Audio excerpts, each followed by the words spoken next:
আমি তো ভালোবাসি তোকে, লিখেছেন সালমা চৌধুরী। সারপ্রাইজ পর্ব 1 ও 2। আমার আবির ভাই কোথায়? আমির ভাই, ও আমির ভাই। বন্যা এক নিঃশ্বাসে 3 বার ডেকে অতঃপর থামলো। ঠোঁটের কোণে সিক্ত হাসি ঝুলিয়ে মেঘের অভিমুখে চাইল। মেঘ রাগে ফোঁস করে শ্বাস ছাড়ছে, অভিমানে নাকে ডগা ফুলে আছে। মেঘের অভিমানী চেহারা দেখে বন্যার মুখের হাসি প্রখর হলো। পরপর দুবার ভ্রু নাচাতেই মেঘ ভেঙচি কেটে অন্যদিকে মুখ ঘোরালো। বন্যা মুচকি হেসে আবার প্রশ্ন করলো, আমার আবির ভাই কোথায়?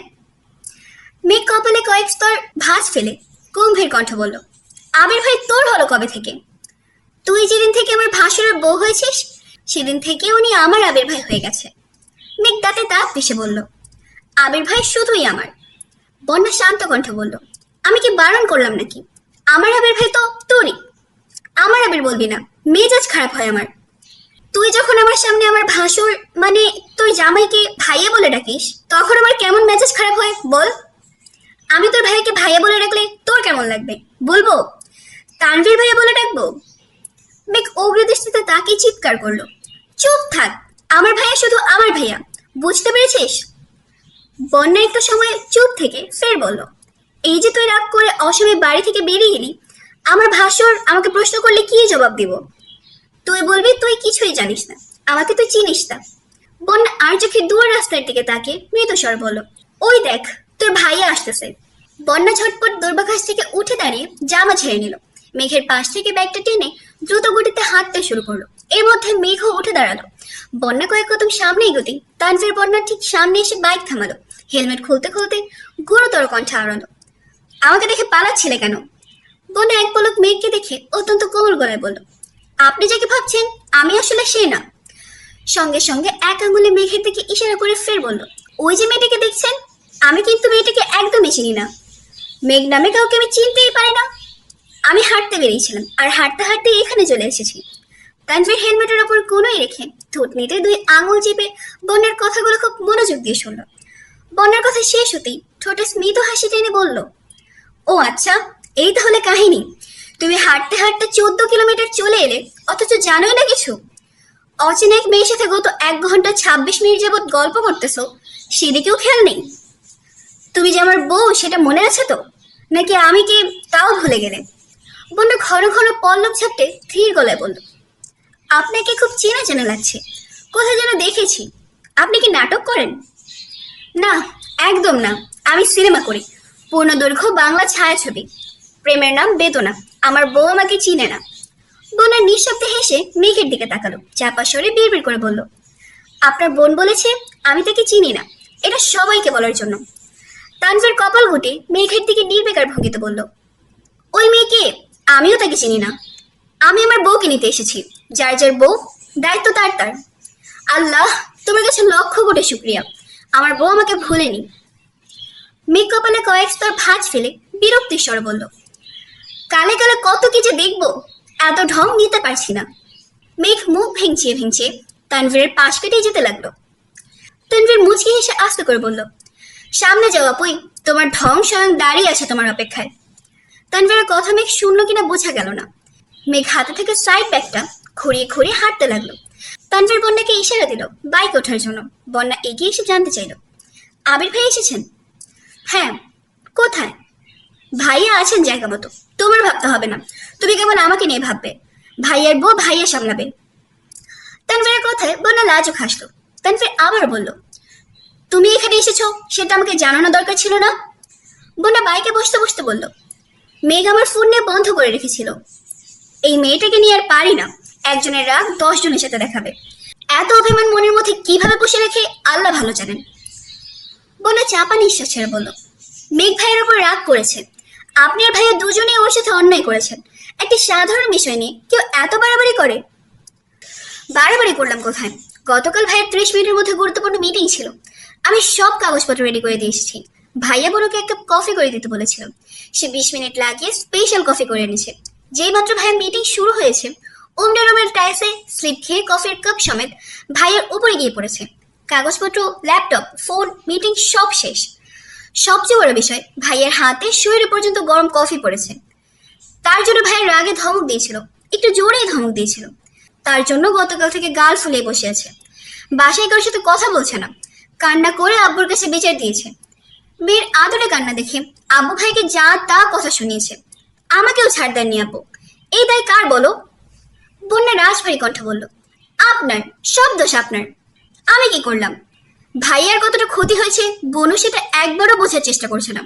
এদিকে আব্বুর ধমক খেয়ে ভাইয়ের মনে হচ্ছে সে আজও আদর্শ স্বামী হতে পারেনি। তার স্ট্রাগল, ভালোবাসা সবকিছু মিথ্যা মনে হচ্ছে। এই নিয়ে চলছে মান অভিমান। এখানে আমার দোষ কোথায়? আমি শুনেছি আপনি দুজনের রাগ কমানোর চেষ্টা করার বদলে তাদের মধ্যে ঝামেলা আরো বাড়িয়ে দিয়েছেন। তানভীর মৃদুস্বরে বলল, আমি তাদের দুজনকে খুব ভালোভাবে চিনি। দুজনেই ভাঙবে, তবু মচকাবে না। একজন অন্যজনকে ছেড়ে খাবে না, ঘুমাবে না, অথচ তার এমন ভাব নেবে যেন 100 বছরও তাদের এই রাগ ভাঙবে না। ভাইয়া কি পারবে মেঘের রাগ ভাঙাতে? দেখতে চাও? বন্যা ঘন ঘন এপাশ ওপাশ মাথা নেড়ে জবাব দিল, না না, আমি দেখতে চাই না। শত হোক ভাইয়া আমার ভাসুর হন। রাস্তার পাশে একটা অলকানন্দা ফুলের গাছ, যাতে হলুদ রঙের ফুলগুলো ঝলমল করছে। মেঘ যেতে যেতে থমকে দাঁড়ালো, ব্যাগ থেকে ফোন বের করে গাছের কাছে দ্রুত এগিয়ে এলো। দুইটা ছবি তুলে যেমাত্র একটা ফুল ছিঁড়তে যাবে, অমনি দোতলা থেকে একটা পিচ্চি ছেলে চিৎকার করলো, এই ফুল নিচ্ছে কে? মেঘ দ্রুত পেয়ে দূরে সরে দাঁড়ালো, আমতে আমতে করে বলল, একটা ফুল নেই? না। মেঘ মন খারাপ করে ফুলগুলোর দিকে তাকিয়ে দীর্ঘশ্বাস ছাড়লো। পিচ্চিটার দিকে চেয়ে আবারও বলল, একটা নেই? পিচ্চিটা কণ্ঠস্বর ভারী করে চিৎকার করলো, না না না। মেঘ ভ্রু কুচকে বিড়বিড় করতে করতে চলে যেতে লাগলো। মেঘের হাব ভাব দেখে পিচ্চিটা ফের ডাকলো, এই মেয়ে, নিয়ে যাও ফুল, একটাই নেবে কিন্তু। মেঘ তাতে দাঁত পেশে বলল, লাগবে না। মেঘ ফুটপাতের রাস্তা ধরে হাঁটছে। কিছুক্ষণ যেতেই মনে হলো কেউ তার পেছন পেছন হাঁটছে। মেঘ একটু থেমে পেছন ফিরে তাকালো, কিন্তু কোথাও কারো অস্তিত্ব নেই। মেঘ আবার হাঁটতে লাগলো। আশেপাশে কোথাও রিক্সার কোনো অস্তিত্ব নেই। মেঘের মনের মধ্যে ভয় ঢুকে গিয়েছে। এক পা দু পা হাঁটছে আর বারবার থমকে দাঁড়াচ্ছে। ভয়ে ভয়ে ব্যাগ থেকে ফোন বের করে আবিরের নাম্বার বের করলো। ডায়াল করতে যাবে তখনই মনে হলো তারা গতকাল থেকে কেউ কারোর সঙ্গে কথা বলছে না। সামান্য কারণে কল দিয়ে কথা বলে ফেললে ভালো দেখাবে না। মেঘ ফোন ব্যাগে রেখে দীর্ঘ নিঃশ্বাস ছাড়লো। খানিক থেমে যখনই হাঁটা শুরু করবে তখনই মেঘের ওড়নাতে চাপ পড়লো। মেঘ তৎক্ষণাৎ গলার সামনে ওড়না চেপে ধরে আতঙ্কে পিছু ঘুরলো। সামনে দাঁড়িয়েছে আবির। অনাকাঙ্ক্ষিত সময় অপ্রত্যাশিত ব্যক্তির উপস্থিতি হৃদয়ে তোলপাড় চাচ্ছে। অপরিচিত কেউ ভেবে যতটা আতঙ্কিত হয়েছিল, নিজের প্রিয় মানুষটিকে দেখে সেই আতঙ্ক বিলীন হতে সময় লাগলো না। আবির এক হাতের আঙুল দিয়ে ওড়নার মাথা প্যাচাতে প্যাচাতে মেঘের গা ঘেঁষে দাঁড়ালো। অন্য হাতে থাকা অলকারন্ত ফুলটা মেঘের কানের কাছে গুজে দিতে দিতে বলল, ফুলকে যেমন ফুলের সাথে রাগ করা মানায় না, তেমনি আবির তার মেঘ ছাড়া একদমই বেমানান। মেঘের শরীরে শিরায় উপশিরায় বহমান রক্ত প্রবাহ জোরালো হচ্ছে। ভয়, আতঙ্ক সবকিছুর ঊর্ধ্বে প্রিয় মানুষের স্পর্শ মনে সাহস পাওয়ার একমাত্র অবলম্বন। মেঘ আর চোখে আবিরের গালের দিকে তাকিয়ে আছে। অবসন্ন রোদে আবিরের চাপদাড়িগুলো ছলমল করছে। না চাইতেও গা স্পর্শ করতে ইচ্ছে করছে, কিন্তু অভিমানের আষ্টে পৃষ্ঠে জুড়িয়ে রেখেছে একে। সহসা গাল ফলে নিঃশব্দে নিঃশ্বাসের গুরু গম্ভীর কণ্ঠে মেঘ বলল, আপনি এখানে এসেছেন কেন? আমার বউ ছাড়া আমি চোখে আন্ধার দেখি। কি করবো বলো? চোখের ডাক্তার দেখান, কালো সানগ্লাসের বদলে সাদা চশমা ধরিয়ে দেবে, তখন খুব ভালো লাগবে। আবির ভরাট কণ্ঠে বলতে শুরু করলো, স্বামীর অনুমতি ছাড়া স্ত্রী ঘর থেকে এক পা বের করতে পারবে না, সেখানে তুমি আমার রুম থেকে বেরিয়ে দিব্যি টই টই করে এখানে চলে এলে। মেঘ ইতস্ততভাবে জবাব দিল, আমি অনুমতি নিয়েছি। কখন? কিভাবে? আমি কোথায় ছিলাম? স্বপ্নে। আবির কপালে ভাঁজ ফেলে ফের জিজ্ঞেস করলো, আমি কি অনুমতি দিয়েছিলাম? মেঘ এবার আবিরের মুখ থেকে দৃষ্টি সরিয়ে অন্যদিকে মুখ ফিরে মিহি কণ্ঠে বিড়বিড় করলো, আমি এত ভালো? আমার স্বপ্নে এমনি বরাবরই সেরা। অভিমান অভিযোগের আগেই সব বুঝে যান। রাগ সে তো অবিশ্বাস্য ব্যাপার। হাসি ছাড়া আপনার ঠোঁটে কিছুই মানে না। আর বাস্তবতা? বাস্তবতা সম্পূর্ণ ভিন্ন। আপনার ঘুম ভাঙে আমাকে ধমক দিয়ে। সারাদিন মুখ গোমড়া করে থাকা আপনার বদভ্যাস হয়ে যাচ্ছে। হাসি তো দূরের কথা, আপনার ঠোঁট থেকে সিগারেটে সরে না। আবির উল্টে চোখে তাকিয়ে চিৎকার করলো, সিগারেট? আমি কবে সিগারেট খেলাম? এই তো সেদিন। কবে? মনে নেই। আবিরের মেজাজ তুঙ্গে।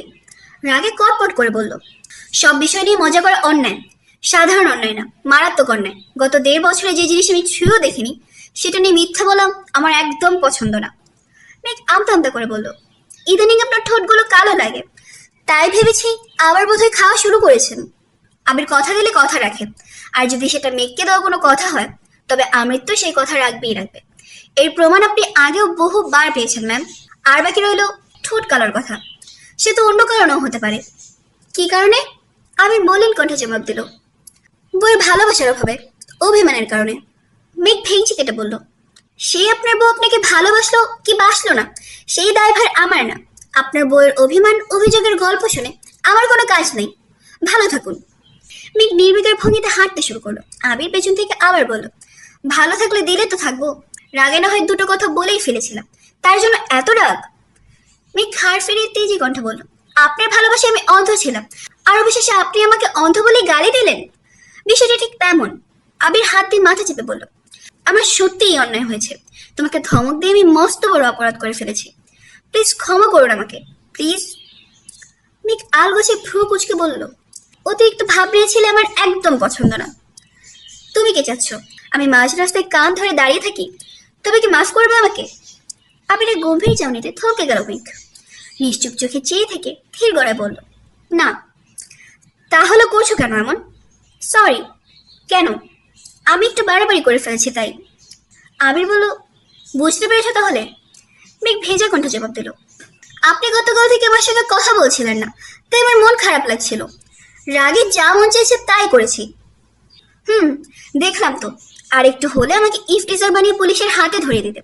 আগামীকাল নিউজ হতো, নিজের সুন্দরী বউকে ইফটিজিং করতে গিয়ে পুলিশের কাছে হাতে নাতে ধরা পড়েছে খানবাড়ির অযোগ্য লাফাঙ্গা ছেলে সাজ্জাদুল খান আবির।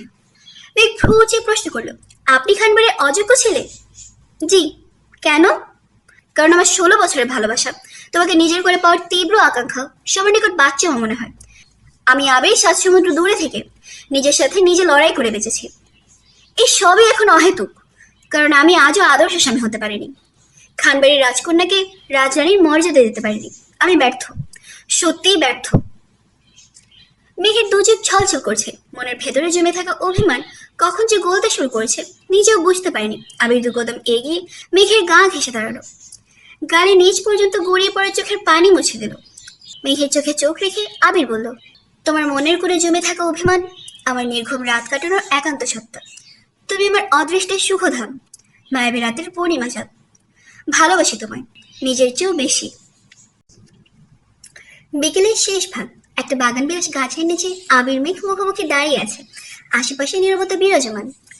আবিরের শক্তপোক্ত হাতে মেঘের ছোট্ট কোমল হাতটা বন্দী হয়ে আছে, কোনো মতেই ছাড়াতে পারছে না। মেঘের ফর্সা আদল ধীরে ধীরে রক্তবর্ণ ধারণ করছে। অকস্মাৎ মুখ ফুলে চল শক্ত করল। মেঘের গভীর দৃষ্টি আবিরের চোখে নিবদ্ধ। আবিরের হাতে থাকা হাতটাকে ছাড়ানোর সব চেষ্টা বৃথা গেল। আবির 2 কদম পিছিয়ে দেয়ালে পিঠ ঠেকিয়ে দাঁড়ালো। ঠোঁট পাকিয়ে মৃদু হেসে পরপর 2 বার ভ্রু নাচালো। মেঘ আলগোছে ভেঙচি কেটে কটমট করলো, ছাড়ুন, বাসায় যাব।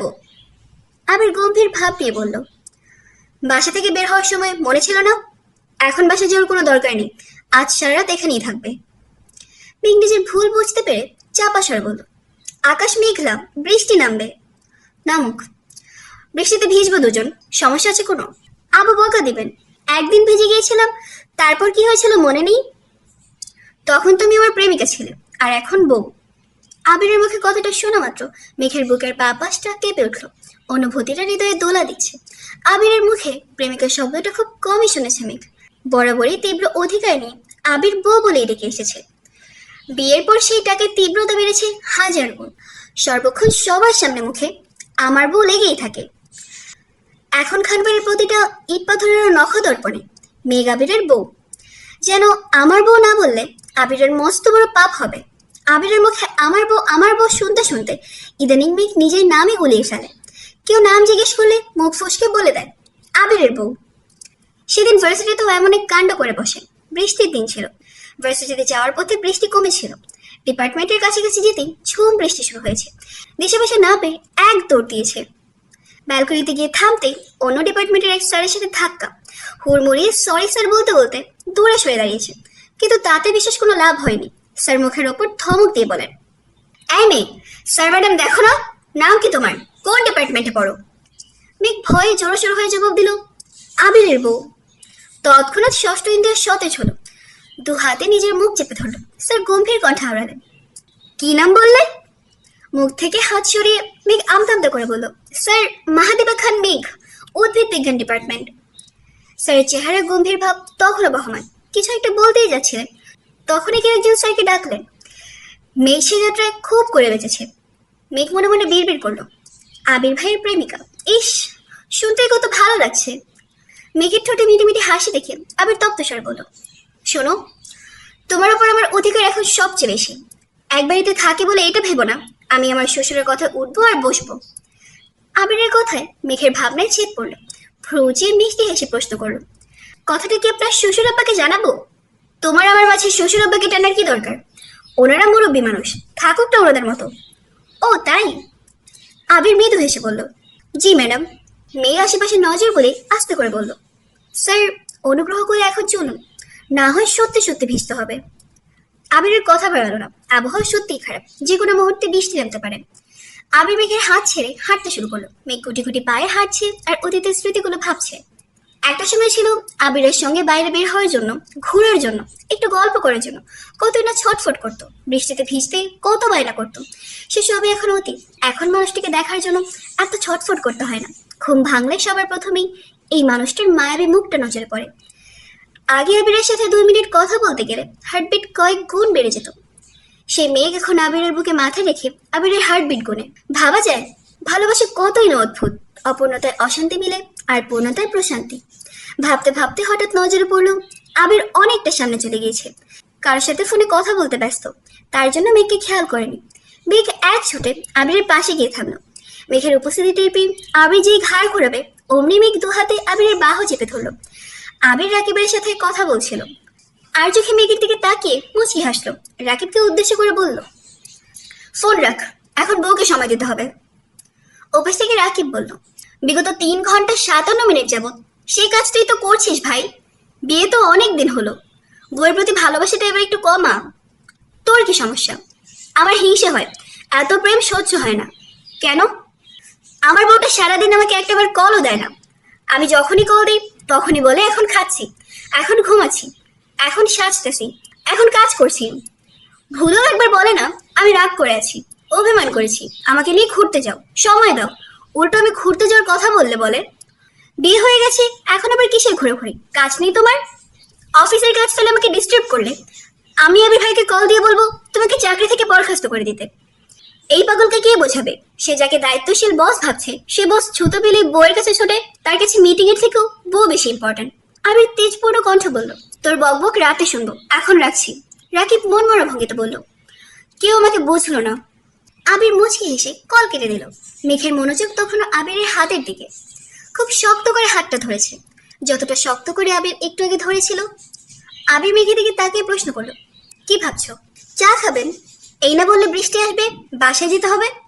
আসে বৃষ্টি, অনেক দিন হলো আপনার সাথে চা খাওয়া হয় না, একসাথে সন্ধ্যার আকাশ দেখা হয় না। আবির কপালে ভাঁজ ফেলে বলল, তোমাকে কতবার বলেছি চলো আমাদের বাড়িতে কিছুদিন থাকি, নিজের মতো করে সময় দিতে পারবো, প্রতিদিন ভোরের আকাশ দেখবো, চায়ের কাপের সাথে গধূলির সময় কাটাবো, মাঝরাতে নিজের রাস্তায় দুজন হাতে হাত রেখে হাঁটবো।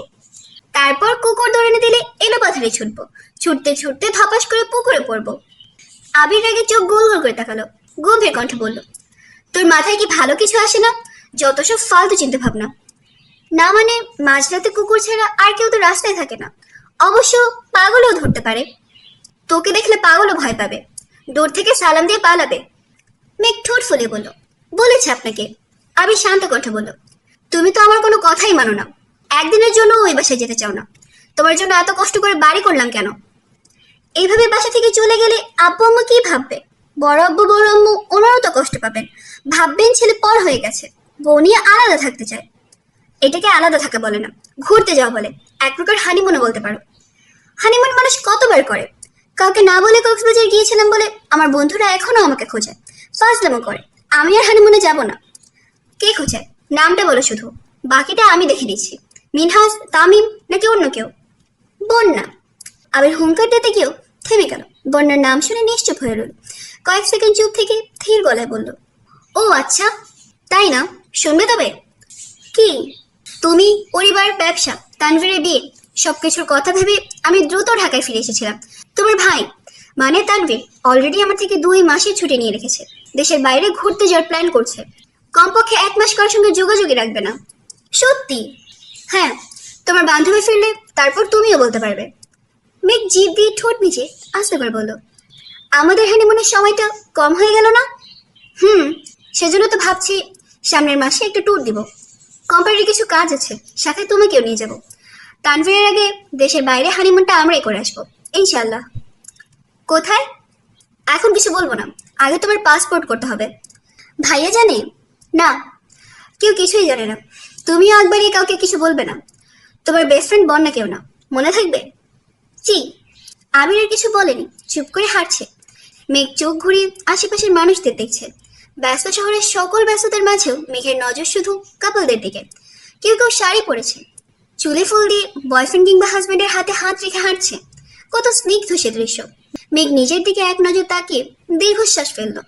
মনে মনে বিড়বিড় করলো, আজকের পর রাগ করলো, শাড়ি পরে বের হতে হবে, চুলে ফুল দিয়ে সেজে গুজে ঘুরতে হবে, তবেই না মানুষ আমাদের দিকে তাকাবে। না হয় আবির ভাইয়ের পাশে আমাকে বড্ড বেমানান লাগবে। আবির মেঘ চা খেতে খেতে গল্প করছিল। মেঘ অন্যমনস্ক চোখে দূরে তাকিয়েছে। কয়েক মুহূর্ত পর হঠাৎ ডাকলো, আবির ভাই। জি আপু। আপু শব্দটা কর্ণঘরে প্রবেশ করার মাত্র চোখ বড় করে তাকালো। শক্ত কণ্ঠ বলল, আপু বললেন কাকে? তোমাকে। আমি আপনার আপু হই? আবির উত্তর না দিয়ে উল্টো প্রশ্ন করলো, আমি তোমার ভাই হই? মেঘ দাঁত দিয়ে জিভ কেটে আওড়ালো, ভাই বলে ফেলেছি নাকি? Sorry sorry. হ্যাঁ, প্রতিবার ভাই বলবে আর সরি বলবে, তাই না? কিন্তু তার হচ্ছে না। এখন থেকে তুমি ভাই বললে আমিও আপু ডাকবো। এখন দেখবো দিনে কতবার ভাই ডাকো। মেঘ ঠোঁট বাঁকিয়ে বলল, আমি আবির ভাই বলে অভ্যস্ত, কিন্তু আপনি তো আপু বলে অভ্যস্ত না। অভ্যাস করব। তোমাকে 1000বার বলেছি আবির ডাকো, কিন্তু না, সে তুমি পারবে না। ঠিক আছে, আমি আপু বলছি। মেঘাপু, আপনি কি আরেক কাপ চা নিবেন? ছি, কি বলছেন এসব? প্লিজ আমাকে আপু ডাকবেন না। মানতে পারি, তবে একটা শর্তে। কি? আবির বলো। আবার? এখন থেকে প্রতিবার। আমি পারবো না। আবির ধমকেশ্বর বলল, বলো। মেঘ ঠোঁট উল্টে কোনো মতে আবির বলেই 2 হাতে নিজের মুখ ঢেকে ফেলল। মেঘের বুকের ভেতরটা মোচড় দিয়ে উঠছে, লজ্জায় ভেতরটা হাঁসফাঁস করছে। আবির মেঘকে নিজের দিকে ঘুরিয়ে উদ্গ্রীব হয়ে বলল, ম্যাম, এত লজ্জা পেলে হবে? সংসার করতে হবে না? আমাকে আহিয়ার আব্বু হতে হবে না? লজ্জায় মেঘের চিবুক আরো নেমে গেছে। ঠোঁট জোড়া তিরতির করে কাঁপছে। শরীরের প্রতিটা শিরা উপশিরায় কম্পন অনুভব হচ্ছে। মেঘ মাথা নিচু করে দাঁত দিয়ে ঠোঁট কামড়াচ্ছে। আবির মেঘের দিকে তাকিয়ে মিটে মিটে হাসছে। অকস্মাৎ তানভীরের কল আসায় মেঘের দিক থেকে আবিরের দৃষ্টি খানিকটা সরল।